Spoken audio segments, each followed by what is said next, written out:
Welcome to the SDA Housing Podcast, brought to you by NDIS Property Australia. Before starting this episode, we need to provide a general disclaimer. Information contained in this podcast is general in nature only. It does not take into account the objectives, financial situation, or needs of any particular person. You need to consider your financial situation and needs before making any decisions based on the information in this podcast. And you should consider seeking independent and professional advice for your personal circumstances. All right, let's begin. Hello everybody, my name is Minh and I'm your host for today from NDIS Property Australia here in Brisbane. And you're listening to the SDA Housing Podcast, a show that explains, highlights, guides and brings awareness about all things SDA in this ever-changing NDIS world. Today's exciting topic is Coogee Marina Residence in Perth, WA. And joining me from Perth is Michael Kwan, the project manager for the developer Saraceni. Michael, welcome today. Hello everybody, good afternoon. I hope you're well wherever you may be right through Australia from east to west. Thank you very much. Mate, tell me about the company that you represent, Saraceni, and the development project, please. Saraceni Developments. So Luke Saraceni has been around developing in WA for about 40 years. The last biggest one that he did was Rain Square in Perth CBD. That was eventually taken over by Commonwealth Bank for $600 million. But they're in the courts now trying to sort that out. But that's the type of development that he is able to do. So he does petrol stations, luxury apartments in the Perth city, commercial supermarkets. He owns a lot of Woolies and Coles. So he's very active and he's a long-time experienced developer. So residential, commercial, industrial, they're all facets of not industrial, but commercial and residential. Wonderful. So Saraceni is now coming into the NDIS world. What's the go there? Why the NDIS sector now all of a sudden? So the land that we happen to have, I think suits NDIS, and that's how he approached me. We had a chat. So that's his first NDIS project, and he's excited to be involved in this space, and hopefully he's the first of a few. That's great. It's good to see blue chip developers coming into the SDA market because we need more sophisticated, bigger brands coming in to be able to deliver product, isn't it? It's very good. And he's always delivered very high quality, luxurious developments in the past. He has never done anything cheap or anything that's not significant. So he is definitely blue chip. Good. So tell us more about the site, the location, the area, all about this project called Coogee Marina Residence, please. Okay, so Coogee Marina Residence is located on 12 Brunswick Street in North Coogee. So North Coogee is a suburb just a little bit south of Fremantle. It's right next to the beach. This particular block is just one street behind the promenade, and on the promenade there's a very big marina. So there's about 200 boats parked there. There are cafes, restaurants, boardwalks. So it's very upmarket, and it's very, very prominent in the location. It's right behind a 150 unit retirement village, a luxurious retirement village, 8-10 stories, I think even higher. And hopefully some of those residents will be our customers in the future. Wow, sounds exciting. When you say one street back from the marina or the boardwalk, the promenade, how many meters from the site to the water or the marina are we talking? How many meters? Physical location, probably 50 meters. But if you walk around that building, probably around 100, 150 minutes, no more than that. It's very short walk, literally 2 minutes walk. Wow, this is awesome. I think it's very rare to see a project like this in SDA so close to the water, and also in an area where there's lots of amenities. Yes. And a lifestyle to suit. Yes. Yeah. There is a Woolies about 150 meters away. maybe less. And there's a doctor, surgery, chemist. There's a very new daycare, 2-level daycare there as well. As far as location and quality, I would say this have to be the highest that I've seen and the most luxurious location that I've seen for an SDA. Wow. Tell us more about the project in terms of car parks, bedroom sizes, OOA offices, levels. Tell us more about the specs of the whole building. So 12 Brunswick Street is a corner block. So all apartments will have facets or will have exposure to the fronts because it's a corner block. It has 3 frontages, and the parking is on the ground floor, goes up a lift, and all the apartments are on level 1, 2, 3, and 4, and the penthouse is on level 4. So how many 1s and 2s and 3 bedders are there? There's 3 1 bed, 1 bath, and there's 1 penthouse, 3 bed, 2 bath, and the rest is a mix, 2 bed, 1 bath, and 2 bed, 2 bath. Okay. You weren't able to make those all 2 bed, 2 bath? No, we weren't able to. Just not enough size. No, there. yeah. How big's the block of land that this has been built? Just 500 odd square meters. It's not that big. Wow. Yeah, but it has 0 setbacks all around. That's great. Yeah. On the floor plan layout, I see that there is an OOA caretaker office and a activity lobby on every level. Can you please explain about that? So every level there is an OOA, and there is a middle lobby where it's classified as an activity area. So where there's 4 per level as well. Yeah. So each level there's 1. So where the residents or participants and maybe families or relatives can come and visit, and they can do activities in that lobby area if they don't want to do those activities in the units. I look at the floor plan layout here, and it's quite large compared to other SDA apartments around Australia.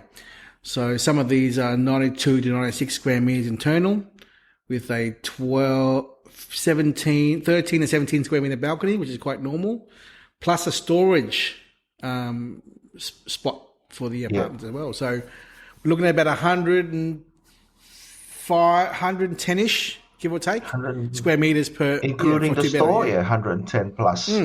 So there's a 4 square metre store. I don't think I've ever come across, say, 100 plus square metre apartments. It's very rare. They're normally 75 to 90 square metres as an average size in Sydney and Melbourne and Brisbane. But I think what you've done here, I call it an extra large, because remember it's a 1-tenant apartment, right? So for 110 square metres, that's quite large for an apartment for 1 tenant. Yeah, it is. And as far as location, appearance, and appointments, it will be very luxurious as far as SDA and SDA is concerned. So I've never seen ones that are of this quality and location. So as an opportunity, an investment opportunity, I would say maybe once in 10, 15 years that you would come across something like this. And I'm pretty sure the investors would appreciate that, and also the participants would appreciate that. When you say quality, what do you mean? Because it's a very loosely used word in the property development game. So from a outsider's point of view, what makes you say it's quality? Okay, so starting from the balcony, it will have stainless steel handrails, glass handrail. It'll have very luxurious. Well, because it's near the beach, so it has to be rated to be rust-proof, so it doesn't rust in 3-4 years. So that's not only what we're doing, but it's also a requirement from the council to have those materials installed to the highest quality. So going inside, there'll be a lift. There'll be all the fittings. There'll be blinds installed in every apartment with automatic motors. So the front door and a lot of the bedroom and the front door are on motors, on electric motors. So it's whatever the participant would envisage to require, and we try to build it as future-proof as possible. Yes. And is there requirements from council to have this project as a high-end product? And what Correct. And what kind of requirements would council have upon the developer to deliver a high-end product? So we have met with the council about 2-3 weeks ago, and city of Coburn, which is where the block is a very progressive. And I want to explain, if you're a listener and you're trying to look at in the city of Coburn, it's spelled differently. It's Cockburne. Yeah, correct. So that's spelled. That's spoken as Colburn. Yeah, Coburn. It's pronounced Coburn, but it's spelled Cockburn. Yes.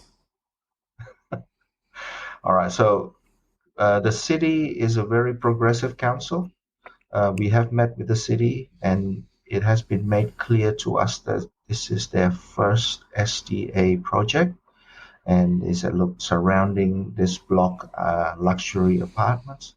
So we want to make sure this upcoming development is going to be at least of the same quality as all the other apartments, and we embrace that. And so we are very happy that the city embraced this SDA development. They're very supportive, and they're very progressive, and being right opposite an aged care retirement village, it's actually very strategic and complementary as well. Indeed it is, yes.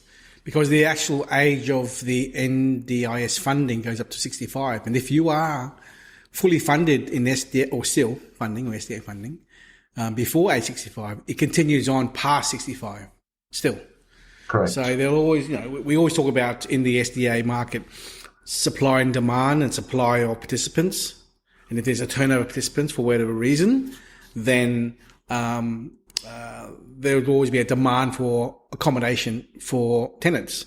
So being in an area where there is aged care facilities next door or in the area, that's what you mean by complementary, isn't it? Yes, correct. So it's not far from the Fremantle Hospital, and about 20 minutes from the biggest hospital in Murdoch Hospital. Mm-hmm. So that's a huge hospital complex. There are a lot of SDAs at the moment in the area, but 80% of them are residing in residences that are 20, 30, 40 plus years in age. Yes. And over the next 2-3 years, they would more likely become non-compliant. Yep. So they would be looking for... Yeah, we've spoken about that in the past podcasts, whereby the legacy homes and group homes from the past will be defunded and phased out, and at some point they'll all have to go somewhere else. So the somewhere else comment refers to new houses for SDA or apartments. And from what you explained to me yesterday, this is the only brand new SDA project for apartments in the area of Coburn. In the suburb, yes, correct. Mm. So you're not far from Fremantle. So how far is this site location from the city CBD of Perth? Around 25 minutes. Mm-hmm. So it's not that close to the city, but it is a satellite suburb like Fremantle, North Coogee. They are all upmarket. The suburb is probably only 20 years old. So there's all new buildings, all new luxury apartments and boardwalks, Marina. So they all built and designed. It's an all modern design. So it's a very beautiful suburb. I can take our investors, if they are wanting to visit in the future, certainly I can drop. Wonderful. So body corporate costs, I think the numbers are pretty low, aren't they? They're not very high. They're $2,800 a year for the one bedders and $3,600 a year for the two bedders. Correct. So a lot of these body corporate fees go to maintain public areas. Mm-hmm. So because of the compactness of the block, there is on a rooftop garden area with trees and all that. So aside from maintaining the gardens, they are basically used to to maintain the lift, to maintain insurance, cleaning. So it's very, very economical at the And moment. there's a sinking fund of 10% of that strata levy there as well. Yes. When you say rooftop, is that the 5th level or the 4th level? 4th level. Gotcha. So next to the penthouse, there is a rooftop garden and an activity area. So not only is there activity lobbies in each level of the floors, there's also one up the top there as well. That's good. Correct. So where are you at with regards to settlement of the land, lodgement of DA, construction start, construction finish, please? So settlement of the land coming up next month. And DA we are working on DA at the moment. So we're looking to lodge within a month or so. And then, we have to go back to the council within a month. And then if that's fine, then we would lodge immediately. And construction start? Well, as soon as it's approved, working drawings, building license, it'll go straight to construction. So the developer is very keen to start and finish immediately.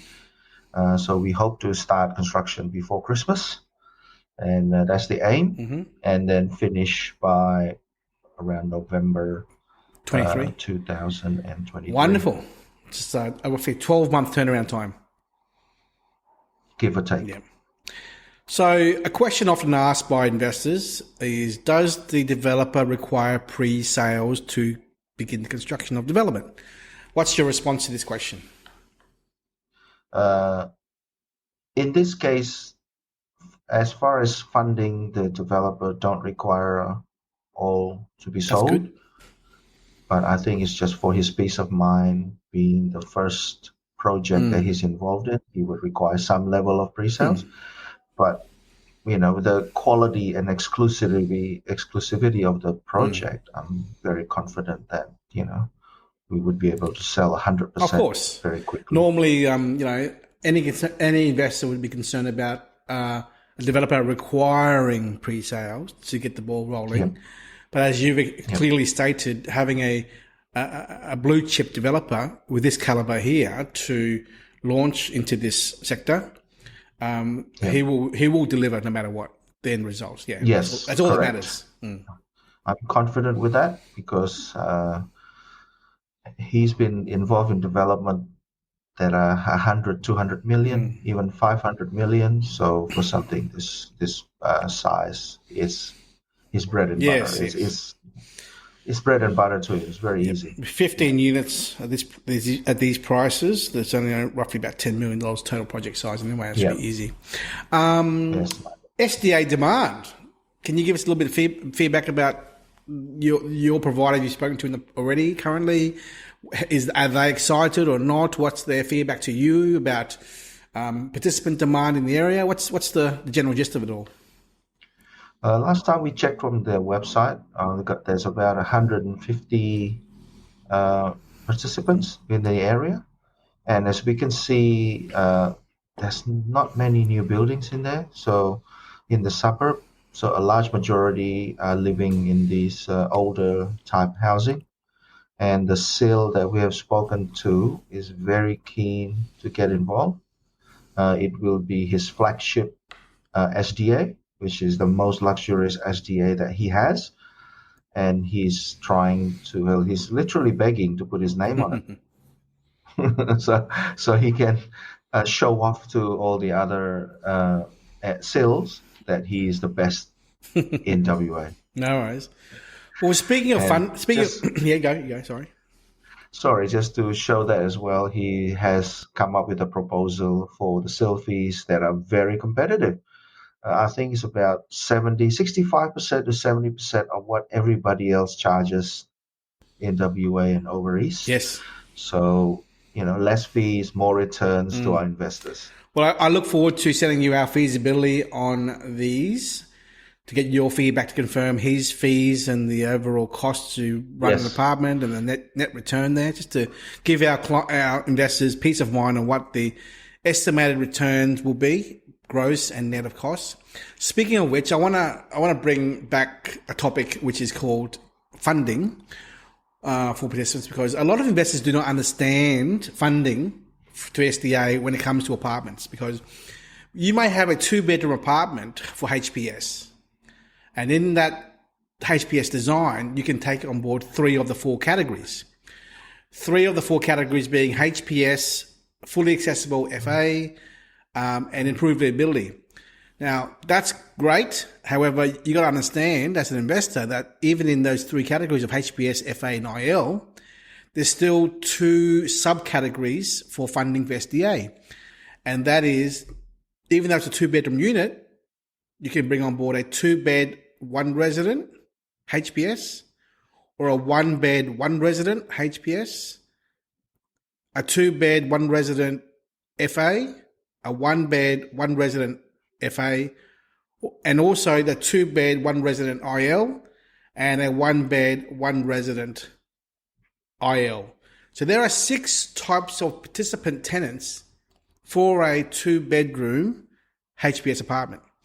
And the maximum rent, if you're lucky, is $135,000 a year for a 2-bed, 1-resident funding for HPS, and $110,000 a year for a 1-bed, 1-resident HPS funding. And FA is 2-bed, 1-resident funding is $102,000 a year for FA, and 1-bed, 1-resident is $86,000 a year for FA. So there are different numbers here, and we'll go through those yield and net returns possibilities from our office to our investors if they want to talk to us one-on-one about feasibilities. But that's got nothing to do with you, Michael. That's all separate to you. Sure. If we have customers who are keen to proceed, Michael, can you explain the process with regards to EOI deposit, contracts deposit, SDA certification fee? What's the process and the timeline that is going to be happening for this project in light of the DA lodgement and the amount of payment required from the developer? For someone who is interested or investor who is interested, you fill in an EOI, put in a small deposit, and when the contracts are issued, or the small EOI is probably $2,000. It's fully refundable if you're not happy with the contracts, and that's where we disclose all the information, including proposed fees, corporate fees, what the lodgement of the DA looks like, and you have 2 weeks to inspect that. So if you're not happy, you get your fee refunded. So there'll be lots of people doing this, and it's first come, first serve. Now, the 10% deposit is due 2 or 3 weeks after the contracts are exchanged, aren't they? It's actually due 30 days. 30 days, and we can accept part payment and then pay it a bit later. So that can be discussed with Minh. So, when do you expect to have the contracts ready? 2 months. So here we are in July, mid-July right now, right? Let's say I did an EOI today. Bang, $2,000 down, EOI submitted. I have to wait 2 months, 60 days, which is going to be mid-September, for the contracts to be issued to me as a buyer. I take it to my lawyer, we review it, I sign it, send it back, the developer signs it, and then we're going to wait another 30 days, which is mid-October, to pay the 10% deposit to the lawyer's trust account for the developer. Correct. And on top of that, there's also going to be a SDA certification fee as well. Is that right? Yes. How much is that, and when is it payable? It's payable on exchange when you sign the contracts. Yes.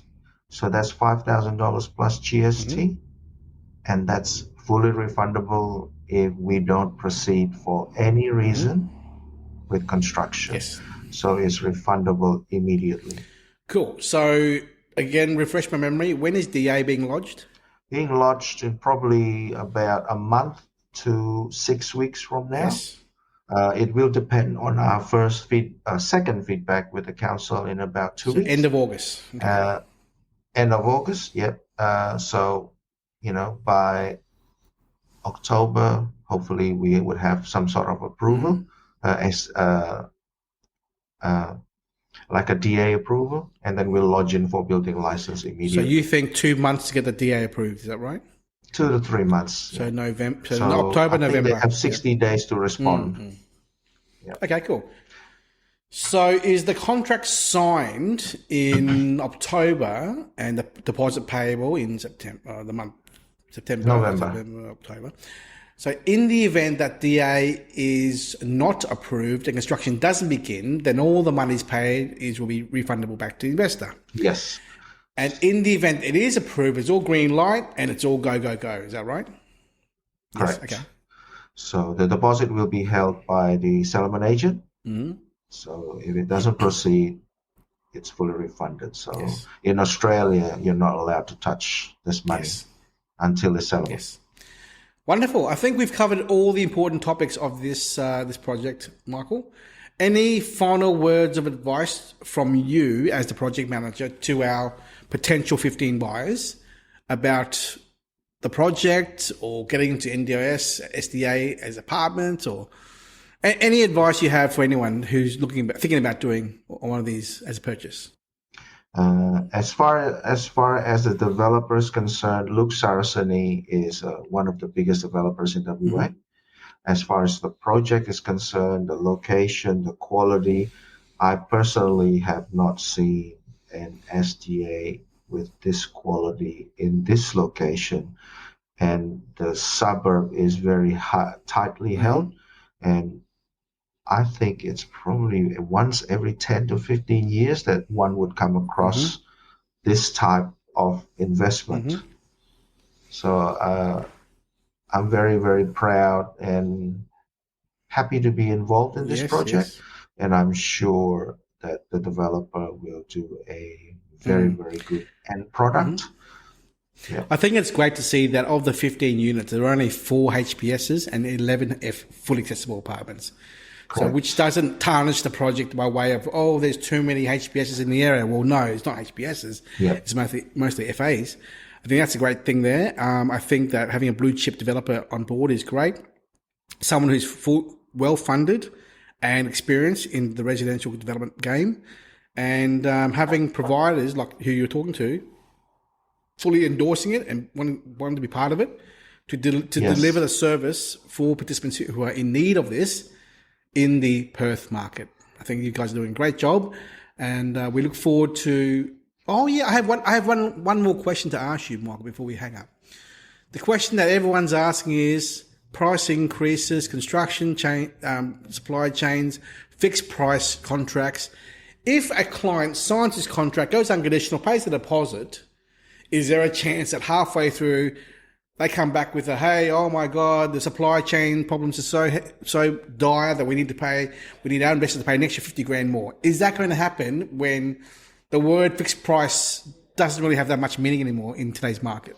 As far as I know, in WA, with our fixed price contracts, it is a fixed price contract. So even if it goes up by 30, 40, 50,000, then the developer is bound to deliver the product to you at that price. That's good. That's really, really good. Michael, thank you so much for your time. Appreciate it. And we look forward to helping you promote this to the investor market around Australia who are keen on North Coogee Marina residence in Perth by Saraceni. Thank you so much, mate. Thank you. Bye-bye. We hope you enjoyed this episode. Please make sure you are subscribed and following us so you can keep in the loop with all of our upcoming episodes. We would really appreciate it if you could leave us a 5-star rating, a written review, and to share this podcast with those that could benefit. Until next time, catch you on the next episode.